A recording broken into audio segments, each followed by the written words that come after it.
Introdução. Cuidado com os bichos, você não está sozinho. A morte começa no cólon. L. Michiko, de 1845 a 1916. Durante toda a minha carreira, não se passou uma semana sem que eu tivesse que dizer a vários pacientes ou cuidadores que meu arsenal para o tratamento de uma grave doença neurológica que inevitavelmente daria cabo da vida do paciente havia se esgotado. Entrego os pontos quando a doença toma conta a tal ponto que não há remédio imediato ou droga capaz de sequer frear a célere marcha daquele mal rumo ao fim. Estar nessa posição é de partir o coração. Não há como se acostumar a ela, por mais que você a vivencie. O que me traz esperança, porém, é um campo de estudo promissor que finalmente tem trazido uma abordagem revolucionária ao alívio do sofrimento. Amigos da mente. Trata dessa nova e espantosa ciência e de como você pode tirar proveito dela em prol da sua saúde. Detenha-se por um instante para refletir sobre a transformação do mundo no último século, graças à pesquisa em medicina. Não precisamos mais nos preocupar com a morte por varíola, disenteria, difteria, cólera ou escarlatina. Fizemos enormes progressos na redução dos índices de mortalidade por várias doenças potencialmente fatais, incluindo HIV, AIDS, alguns tipos de câncer e doenças cardíacas. Mas quando se trata das doenças e desordens relacionadas ao cérebro, o quadro é inteiramente diferente. Quase não há avanços na prevenção, no tratamento e na cura de condições neurológicas debilitantes que surgem em várias fases da vida, do autismo e do transtorno do déficit de atenção com hiperatividade. A enxaqueca, depressão, esclerose múltipla, Parkinson e Alzheimer. Infelizmente estamos perdendo terreno com muita velocidade, à medida que aumenta a incidência dessas condições em nossa sociedade. Vejamos alguns números.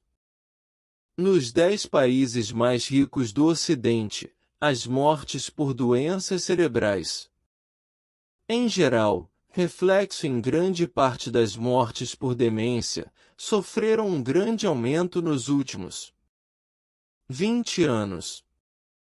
E os Estados Unidos estão na liderança.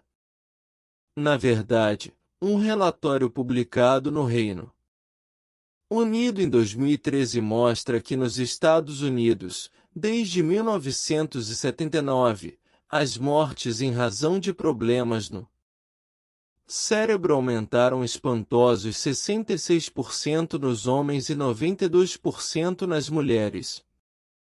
Segundo o autor principal do estudo, o professor Colin Pritchard, essas estatísticas se referem a pessoas e famílias de carne e osso, e precisamos reconhecer a existência de uma epidemia que tem clara influência de alterações sociais e ambientais.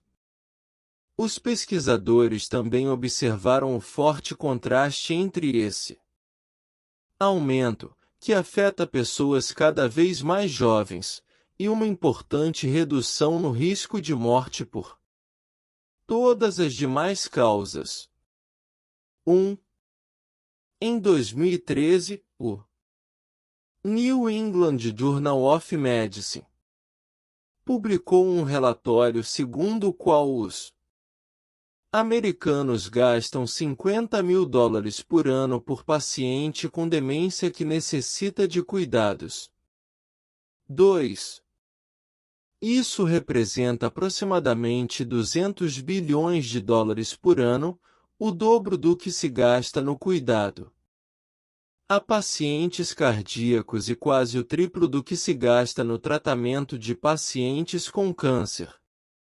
Transtornos de humor e ansiedade também estão em alta, e podem ter um efeito tão prejudicial na qualidade de vida quanto as demais condições neurológicas. Cerca de 1 em 4 americanos adultos, mais de 26% da população, sofre de um transtorno mental diagnosticável. 3. Transtornos de ansiedade afligem mais de 40 milhões de americanos, e cerca de 10% da população adulta americana tem um transtorno de humor para o qual se receitaram medicamentos poderosos. 4.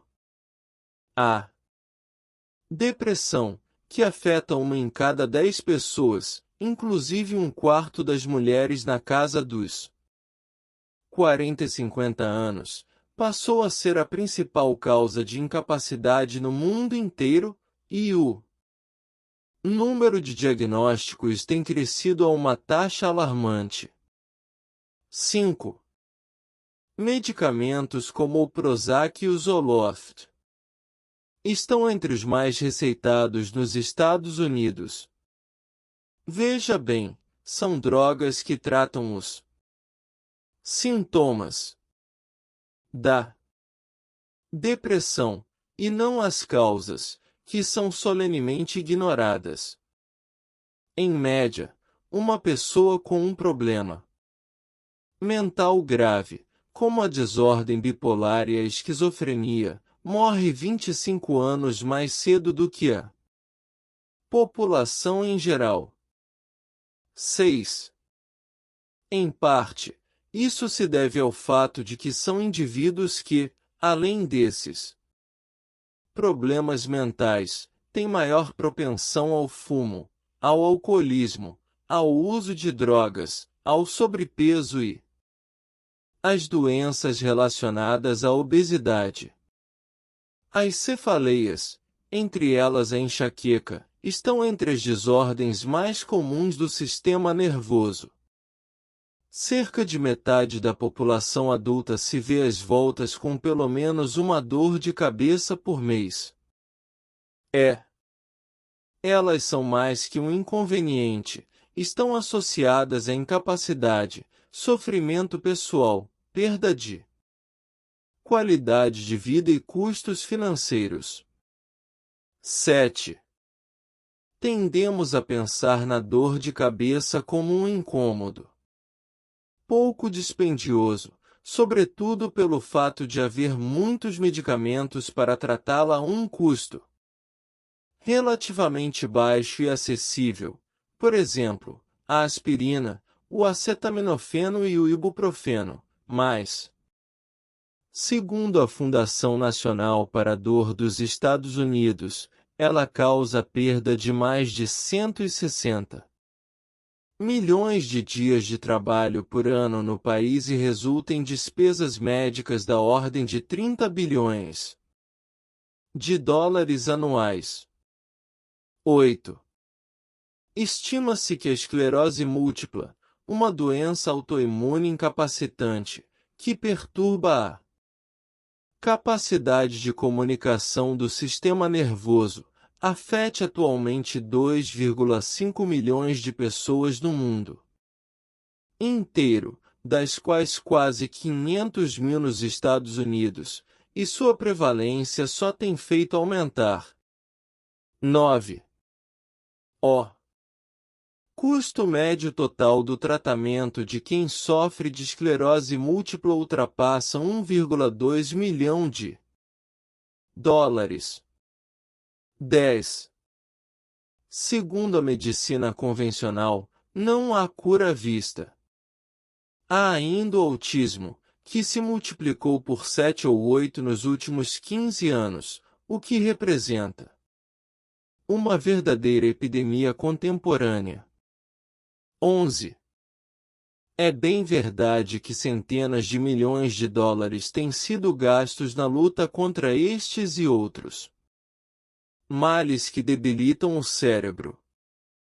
Mesmo assim, o progresso é mínimo.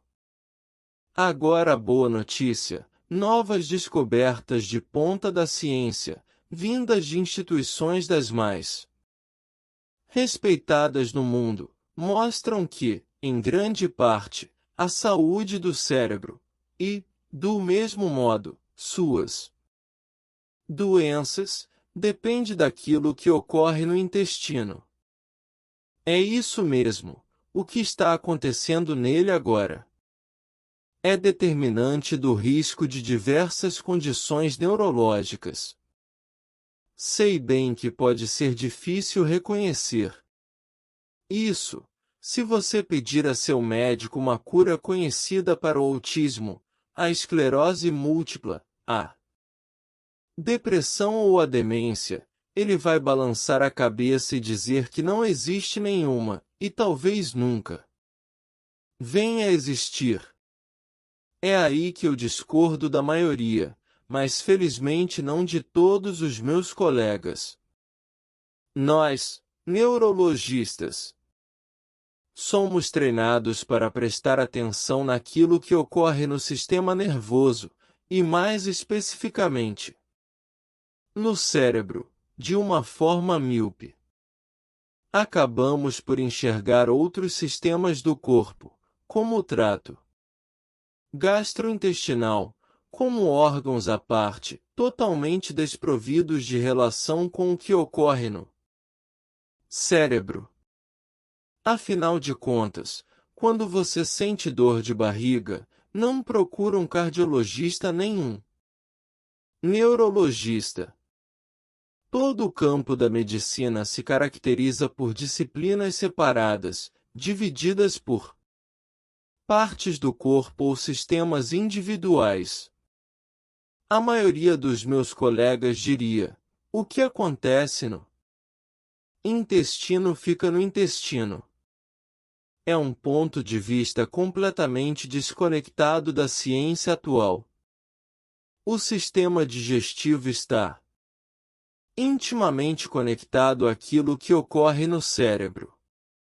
E talvez o aspecto mais importante relacionado ao intestino, aquele que tem tudo a ver com seu bem-estar e sua saúde mental, é sua ecologia interna.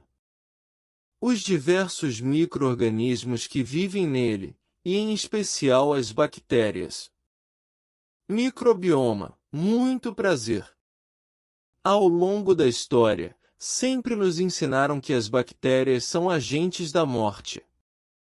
A peste bubônica, afinal, dizimou quase um terço da população da Europa entre 1347 e 1352, e algumas infecções bacterianas ainda matam pessoas no mundo inteiro nos dias de hoje. Mas chegou a hora de conhecer o outro lado da história das bactérias em nossa vida. É preciso levar em conta a forma como alguns desses bichinhos não só não nos prejudicam, mas são fundamentais para a vida. Hipócrates, o médico grego que é o pai da medicina moderna, foi o primeiro a afirmar, no século III antes de Cristo, que todas as doenças começam no intestino. Isso foi muito antes de a civilização dispor de qualquer prova ou teoria sólida que explicasse essa ideia. Desconhecíamos inclusive a existência das bactérias, até que no final do século XVII, o comerciante e cientista holandês Antonie van Leeuwenhoek observou a própria placa bacteriana, com um microscópio de fabricação própria, e divisou um mundo oculto daquilo que batizou de animálculos. Hoje ele é considerado o pai da microbiologia. No século XIX, foi o biólogo de origem russa L. Michikov, ganhador do Prêmio Nobel, que traçou um vínculo surpreendentemente direto entre a longevidade do homem e um equilíbrio saudável das bactérias no organismo, confirmando que a morte começa no cólon. Desde suas descobertas, feitas no tempo em que a sangria ainda era um tratamento popular, a pesquisa científica tem dado cada vez mais crédito à ideia de que até 90% de todas as doenças humanas conhecidas remontam a um intestino adoentado. E podemos afirmar com segurança que, assim como as doenças começam no intestino, o mesmo vale para a saúde e a disposição. Foi o mesmo Michikov que disse que o número de bactérias boas tem que ser maior que o de bactérias ruins. Infelizmente, hoje em dia a maioria das pessoas porta um número indevidamente elevado de bactérias patogênicas ruins e lhes falta um universo microbiano diversificado e abundante. Não admira que ocorram tantas desordens cerebrais. Se Michikov fosse vivo hoje, ele seria parte da mais nova revolução na medicina, aquela a que ele tentou dar início no século XIX. Agora ela finalmente está ocorrendo. Neste exato momento, seu corpo está sendo colonizado por uma infinidade de organismos, cujo número supera em aproximadamente 10 vezes o de suas próprias células. Por sorte, as nossas células são bem maiores. Do contrário, esses organismos pesariam 10 vezes mais que nós. Esses cerca de 100 trilhões de criaturas invisíveis, micróbios, o recobrem por dentro e por fora. Vicejam na sua boca, no seu nariz, no seu intestino, nos seus órgãos genitais e em cada centímetro da sua pele. Se fosse possível isolá-las, encheriam uma garrafa de 2 litros. Até agora os cientistas já conseguiram identificar cerca de 10.000 espécies de micróbios. Como cada um deles contém seu próprio DNA. Isso representa mais de 8 milhões de genes. Em outras palavras, para cada gene humano, em seu corpo existem pelo menos 360 genes microbianos. 12. A maioria desses organismos vive em seu trato digestivo. Embora aí se incluam os fungos e os vírus, as espécies bacterianas que o adotaram como lar dominam e ocupam um lugar central no suporte a todos os aspectos imagináveis de sua saúde. E você interage não apenas com esses organismos, mas também com o material genético deles. Damos a essa complexa ecologia interna que prospera dentro de nós, e a sua pegada genética, o nome de microbioma. Micro, de pequeno ou microscópico, e bioma, em referência à ocorrência natural de uma flora num vasto habitat, no caso, o corpo humano. Embora o genoma humano que todos possuímos seja praticamente o mesmo, há fora um punhado de genes que contém o código de nossas características individuais, tais como a cor do cabelo ou o tipo sanguíneo, até mesmo em gêmeos idênticos o microbioma intestinal é completamente diferente. Pesquisas de ponta na medicina atual estão reconhecendo que o estado desse microbioma é tão vital para a saúde humana, com uma influência decisiva na sua chance de chegar com boa saúde à idade madura, que ele deve ser considerado um órgão do corpo à parte. E trata-se de um órgão que sofreu transformações radicais nos últimos 2 milhões de anos, ou mais.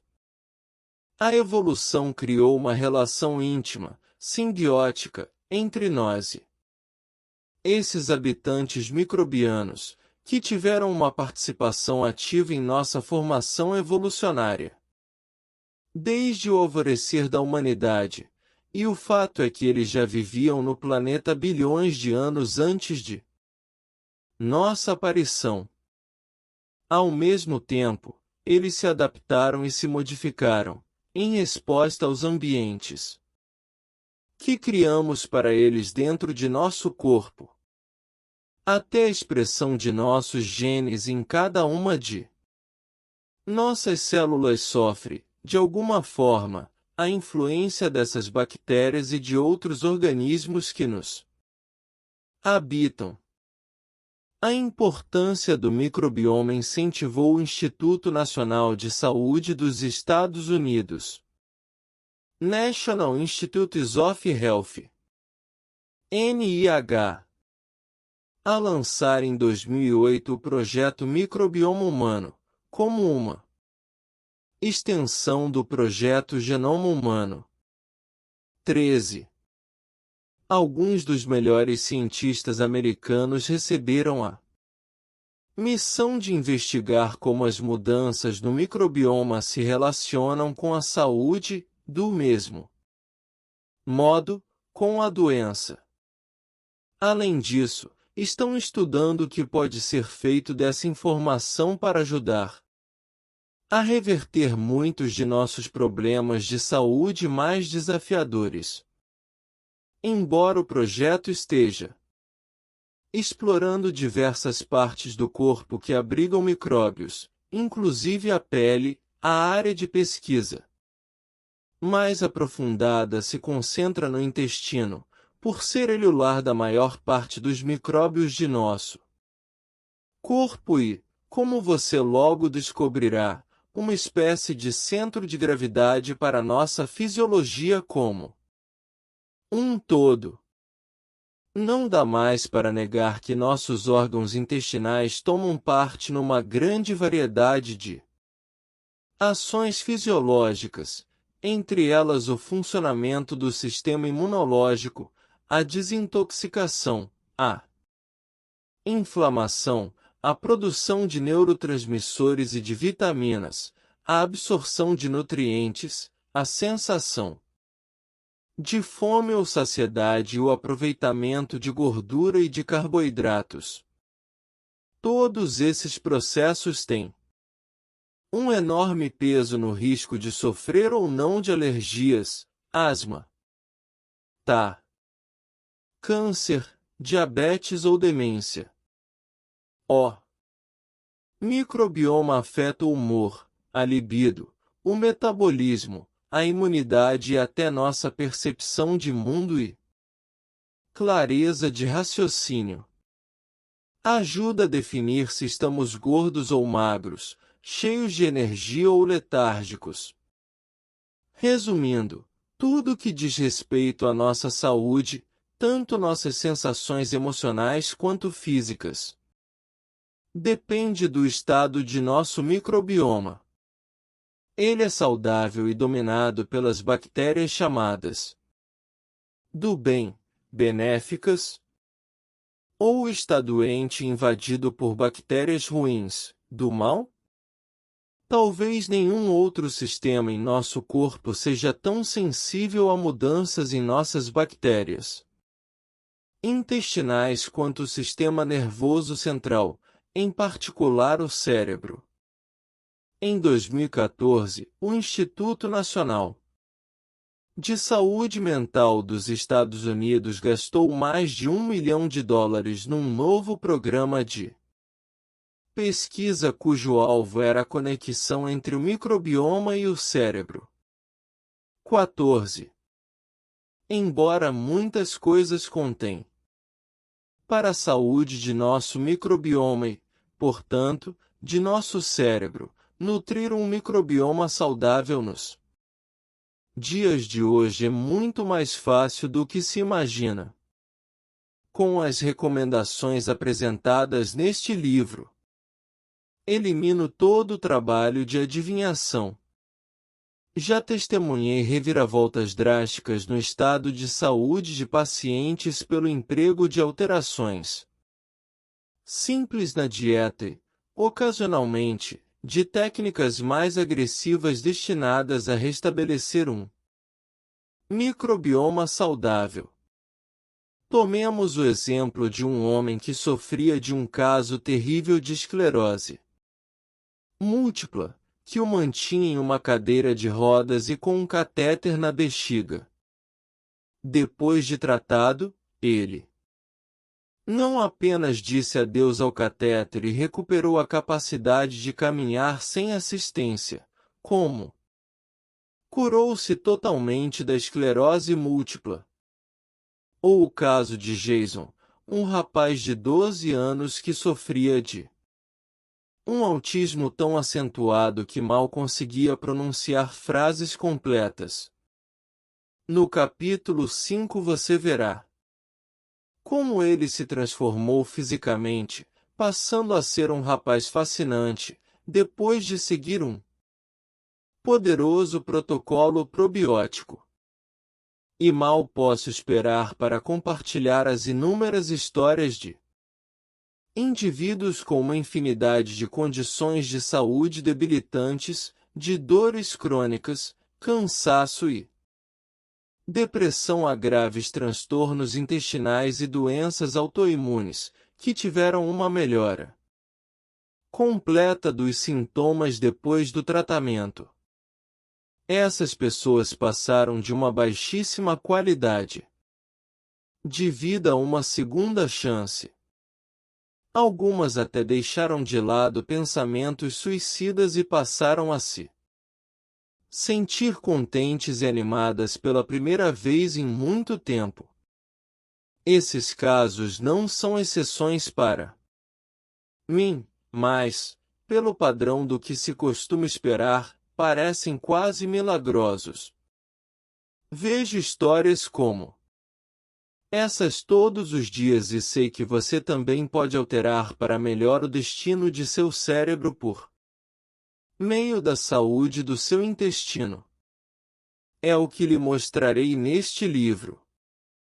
Mesmo que você não sofra de problemas de saúde graves e crônicos, que exijam terapia intensiva ou medicação, uma disfunção no microbioma pode estar na origem de incômodos como dores de cabeça, ansiedade, dificuldade de concentração ou negatividade em relação à vida. Com base em estudos clínicos acadêmicos e laboratoriais, assim como nos extraordinários resultados que testemunhei ou de que fiquei sabendo em simpósios médicos que congregam os melhores médicos e cientistas do mundo, vou contar aquilo que já se sabe e como tirar partido desse conhecimento. Também apresentarei instruções abrangentes e altamente práticas para transformar a saúde de seu intestino e, por tabela, sua saúde cognitiva, de modo que você possa ganhar alguns anos de uma vida mais vibrante. E os benefícios não são só esses. As descobertas mais recentes podem ajudar em todas as áreas abaixo. Item. Tá. Item. Asma. Item. Autismo. Item. Alergias e intolerâncias alimentares. Item: fadiga crônica.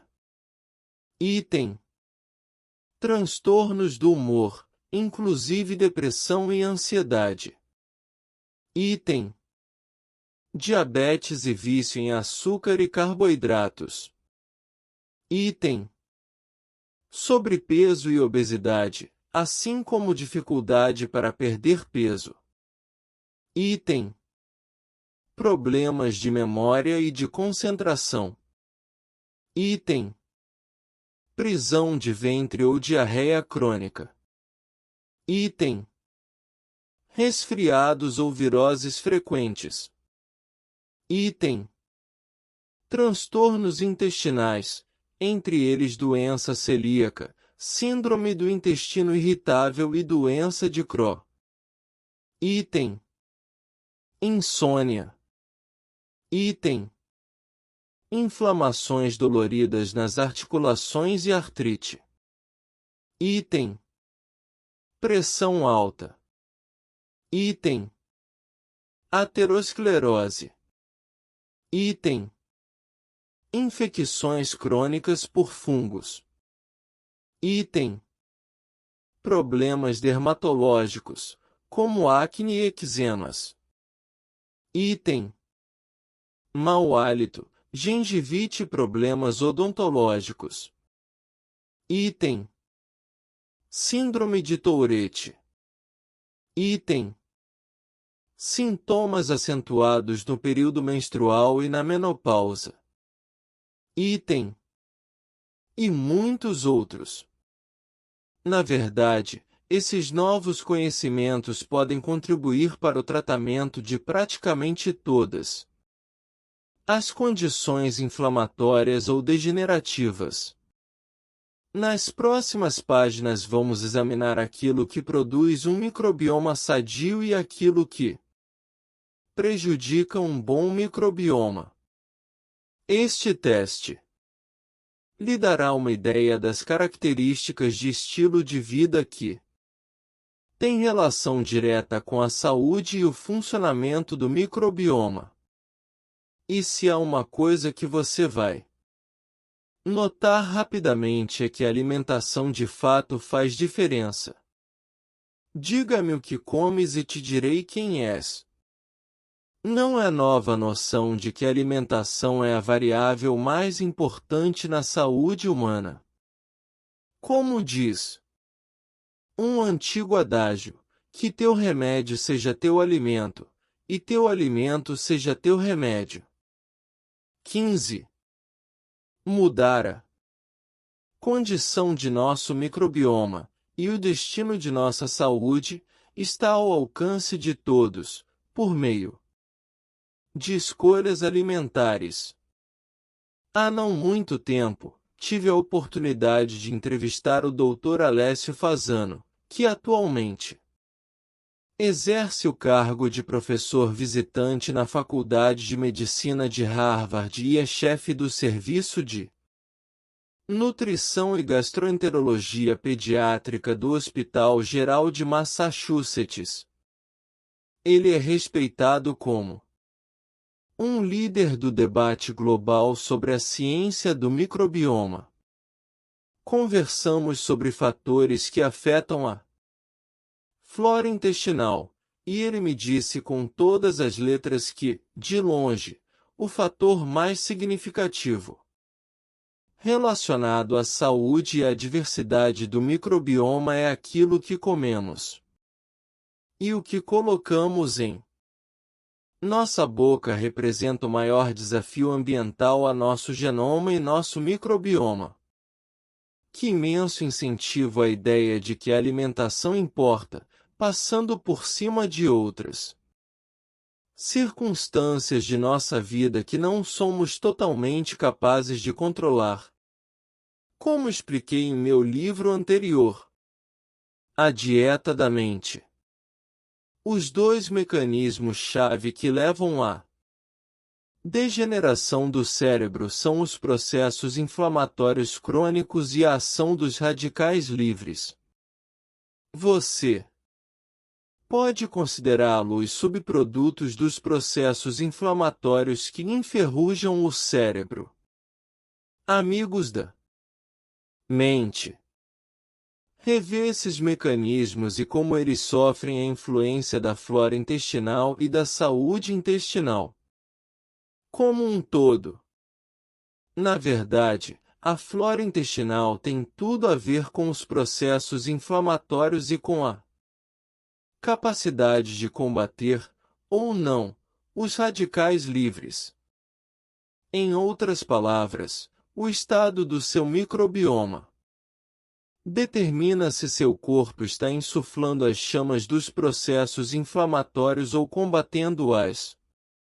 Processos inflamatórios crônicos e danos aos radicais livres são conceitos centrais na vanguarda da neurociência atual, mas nenhuma abordagem farmacêutica sequer chega aos pés da prescrição de uma dieta que permita administrar as bactérias de seu intestino.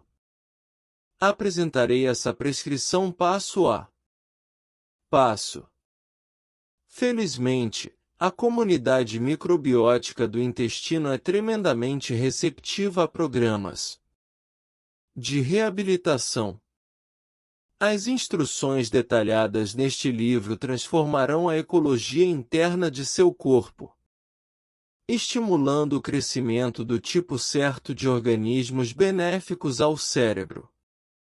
É um regime altamente prático, com 6 chaves essenciais: prebiótica, probiótica, alimentos fermentados, alimentos de baixo carboidrato, alimentos sem glúten e gorduras saudáveis. Vou explicar como cada um desses fatores atua na saúde do microbioma, em prol do cérebro. O melhor de tudo é que em questão de semanas você começa a colher os benefícios do protocolo. Amigos da mente, prepare-se. Não tenho absolutamente nenhuma dúvida de que, ao aderirmos aos novos conhecimentos, vamos provocar uma revolução total no tratamento dos males neurológicos. E não tenho palavras para expressar a honra que sinto ao poder apresentar ao público essas revelações e expor todas as informações que vêm circulando silenciosamente na literatura médica. Em breve você vai se dar conta de como seu microbioma é o amigo decisivo da mente.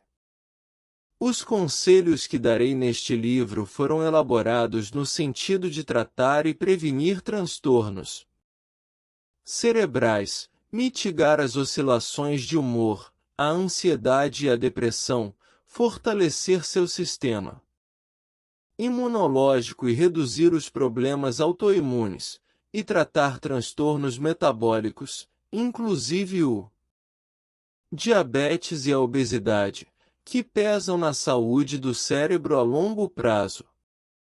Farei a descrição de aspectos de sua vida que você nunca imaginou serem capazes de afetar a saúde de seu cérebro.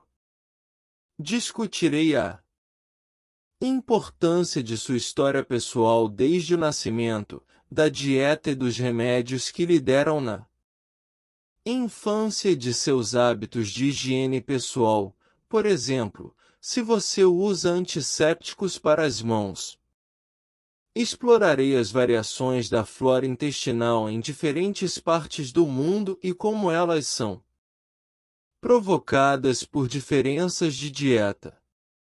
Voltarei milhares de anos para mostrar o que nossos antepassados comiam e como isso se relaciona com os estudos recentes sobre nosso microbioma.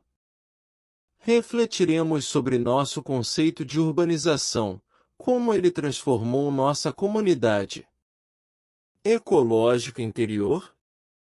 O saneamento das cidades teria levado a um índice mais elevado de doenças autoimunes? Tenho certeza de que você vai achar esse debate ao mesmo tempo esclarecedor e Inspirador.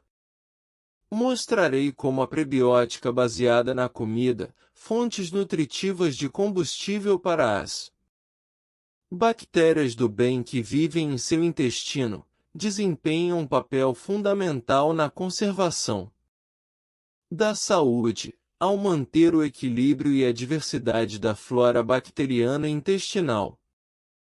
Alimentos como o alho, o tupinambo, a jicama e até o dente de leão, assim como comidas fermentadas como o chucrute, o kombucha e o quinte, abrem caminho para níveis mais elevados de saúde, em geral, e de proteção e funcionamento do cérebro, em particular. Embora a prebiótica já tenha se tornado um lugar comum em muitos produtos alimentícios e possa ser encontrada em qualquer mercado comum, é sempre bom saber se orientar entre todas as opções. Principalmente quando a publicidade diz que algo é bom para o intestino. Vou ajudá-lo nisso, explicando as bases científicas da prebiótica para que você faça a melhor escolha. Evidentemente, outros hábitos cotidianos também pesam nessa conta.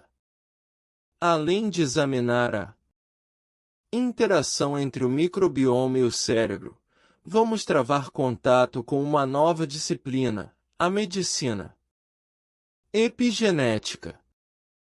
É a ciência que estuda como decisões cotidianas, como a dieta, os exercícios físicos, o sono e a gestão do estresse, influenciam a expressão do nosso DNA e afetam direta e indiretamente a saúde do cérebro. Também compartilharei o papel das mitocôndrias nos transtornos cerebrais, do ponto de vista do microbioma. As mitocôndrias são minúsculas estruturas internas de nossas células que possuem DNA próprio, separado do DNA do núcleo. As mitocôndrias podem, na verdade, ser consideradas a terceira dimensão do nosso microbioma. Elas têm uma relação singular com o microbioma de nosso intestino. As partes I, E, segunda darão as bases necessárias para aderir a meu programa de reabilitação dos amigos da mente, que apresento na parte terceira. Nesta introdução já forneci diversas informações. Espero ter despertado seu apetite para conhecer melhor e embarcar nesta área inteiramente nova da medicina. Uma abordagem renovada da manutenção da saúde do cérebro. Um futuro mais sadio, mais forte, mais vivo está te esperando. Vamos começar. Autoavaliação. Quais são os seus fatores de risco? Embora não exista hoje nenhum teste único disponível para medir com precisão o estado de seu microbioma, é possível encontrar algumas pistas ao responder perguntas simples. São perguntas que também podem ajudá-lo a descobrir quais vivências pessoais, do nascimento aos dias de hoje, podem ter tido um impacto em sua saúde intestinal. Veja bem, embora kits de teste microbiano tenham começado a aparecer no mercado, considero que a pesquisa existente ainda não é suficiente para compreender o significado real dos resultados. Sadio ou não sadio, e os fatores de risco que você carrega. Não tenho dúvida de que no futuro conseguiremos estabelecer parâmetros baseados em evidências e correlações bem definidas entre certas assinaturas microbianas e certos problemas de saúde. Mas, por ora, trata-se de um terreno pantanoso. É cedo demais para dizer se certos padrões do microbioma intestinal, ainda sob estudo, relacionados à doença X ou ao transtorno Y, são parte da causa ou a consequência dessas mesmas condições. Dito isso, os kits podem ser úteis na avaliação da diversidade e da composição geral de seu microbioma. Apesar disso, nem sempre é fácil afirmar que uma determinada configuração microbiana significa que você é saudável. E não me parece aconselhável que você tente interpretar os resultados desses testes por conta própria, sem a orientação apropriada de um profissional da área médica com a devida formação e experiência nessa área. Então, por enquanto, eu apertaria o botão de pausa até segunda ordem, no que diz respeito a esses kits. As perguntas abaixo levantam dados pessoais suficientes para lhe dar uma ideia de seus fatores de risco. Não se assuste caso a resposta à maioria das perguntas seja sim. Quanto mais sim você tiver, maior o risco de possuir um microbioma adoentado ou não funcional, suscetível de impactar sua saúde mental. Mas isso não é uma sentença. Ao escrever este livro, minha única intenção é permitir que você assuma o controle da saúde do seu intestino e, por tabela, da saúde do seu cérebro. Caso você não saiba responder alguma pergunta, pule-a. E se alguma pergunta deixá-lo particularmente assustado ou der origem a outras perguntas, esteja certo de que eu as responderei nos capítulos seguintes. Por enquanto, apenas responda-as da melhor maneira possível. 1. Sua mãe tomou antibióticos quando estava grávida de você? 2. Sua mãe tomou corticoides, como a prednisona, quando estava grávida de você? 3. Você nasceu de cesariana? 4. Você mamou no peito por menos de um mês? 5. Você teve otites ou infecções de garganta constantes na infância? 6. Você usou tubo de ventilação na orelha na infância? 7. Suas amígdalas foram retiradas? 8. Você já teve que usar remédios corticosteroides durante mais de uma semana, como gotas para o nariz ou inaladores descongestionantes? 9. Você toma antibióticos a cada 2 ou 3 anos? 10. Você toma antiácidos para má digestão ou refluxo? 11. Você tem sensibilidade ao glúten? 12. Você sofre de alergias alimentares? 13. Você tem sensibilidade excessiva às substâncias químicas comumente encontradas em produtos do dia a dia? 14. Você já teve alguma doença autoimune diagnosticada? 15. Você sofre de diabetes tipo 2? 16. Você está mais de 10 quilos acima do peso? 17. Você sofre de síndrome do intestino irritável? 18. Você sofre de diarreia ou cólicas intestinais todo mês? 19. Você toma algum laxante todo mês? 20. Você sofre de depressão? Tenho certeza de que você está curioso para saber o significado de tudo isso. Este livro vai lhe contar tudo o que você quer e precisa saber, e muito mais. Parte I. Conhecendo seus 100 trilhões de amigos. Eles não têm olhos, nariz, orelhas nem dentes. Não possuem membros, coração, fígado, cérebro. Nem pulmões. Não respiram nem se alimentam como nós. A olho nu nem dá para vê-los. Mas não os subestime.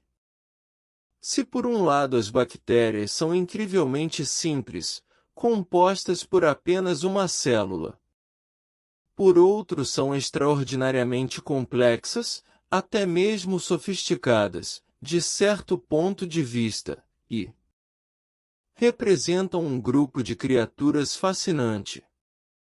Não se deixe enganar por seu tamanho infinitesimal.